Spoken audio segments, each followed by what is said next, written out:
Imagine you just got hired at a new job at Chick-fil-A. And you're so excited for your first day. They're going to teach you all the new things, all the different aspects of the job. And you get there and you're ready to work. And after 8 long hours, you've learned so much. You're sweating. You've done such a great job. And it's time to go home. And you go to punch in your clock in numbers, and you realize that you never did clock in. What a tragedy this is that you put in all that work and now you're not even gonna get paid for it. See, in the business world with jobs like this, we get rewarded based on the amount of time that we clock in and clock out. But I'm afraid that so many times as Christians, we treat our walk with God the same way. As if we're logging in hours or we're logging in an amount of time as validation or justification of our relationship with God. Well, in week 18 of our devotional, we're talking about be a prayer. And what we're going to see is that this is not the intent that God has for us. Let's read our verse together to see exactly where this devotion is going this week. Ephesians 6:18. Pray in the Spirit at all times and on every occasion. Stay alert and be persistent in your prayers for all believers everywhere. There's 2 really important concepts that I want to talk about with this verse. First, the verse is talking about how a prayer life is something that is supposed to be consistent. And taking it one step further, really, our entire walk with God is supposed to be consistent. But we'll get to that in a second. The thing that I want to talk about first is how it says, pray in the Spirit on every occasion. See, we as Assemblies of God, as Pentecostal, we believe in the baptism of the Holy Spirit. And with the baptism of the Holy Spirit comes 9 different gifts. And the initial evidence of the baptism of the Holy Spirit is when God gives you the ability to pray in another language. It's not just as like a translated language that you're just speaking to other people, but rather it's a perfect heavenly language as the Holy Spirit prays through you. No, He doesn't take over your lips or take over your mind, but He gives you this language and you speak it out, and it's a perfect prayer back to the Father.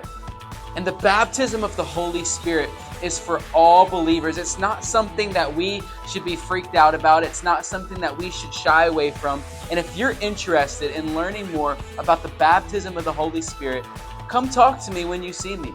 Because it's not just speaking in tongues or speaking in another language, but there's other gifts. There's gifts of healing, gifts of miracles, and all of these are accessible to you as a believer.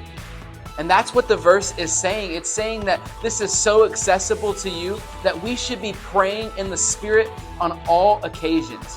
Like I said, I'm not going to get too far into that, but if you're interested in learning what that means and what that entails, come talk to me, and we can lead you on the knowledge and understanding of the baptism of the Holy Spirit, that you can seek God for this gift, that you can walk in the boldness and power and authority that He has for you.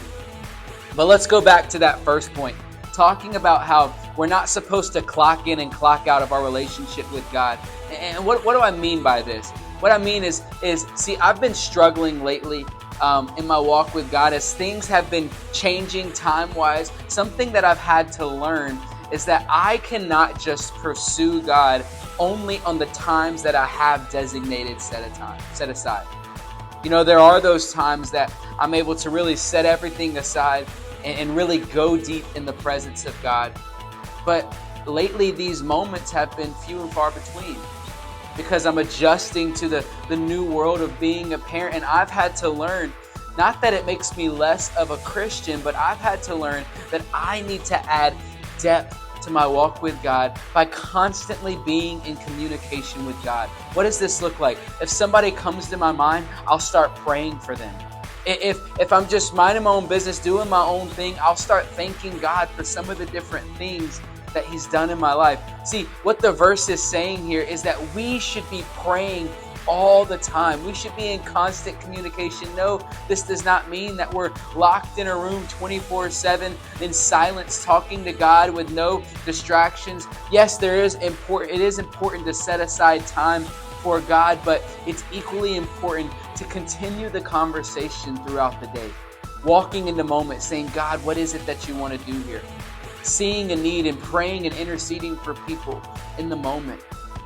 But when we have this mindset of it's about the hours that we put in, or it's about the time that we put in, we'll feel less than in these moments that we're not setting aside, in these moments that we're just having casual conversation with God. We'll feel less than because we feel like we're not accomplishing what we need to accomplish.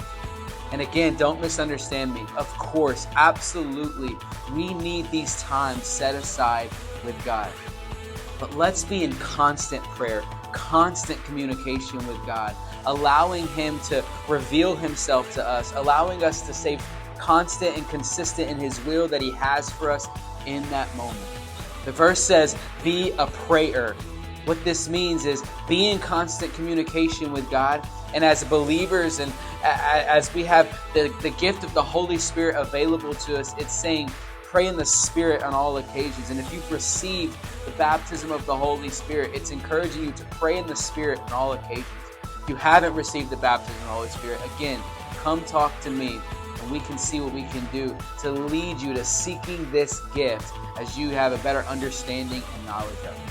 Well, let's talk about these concepts together in our family devotional question.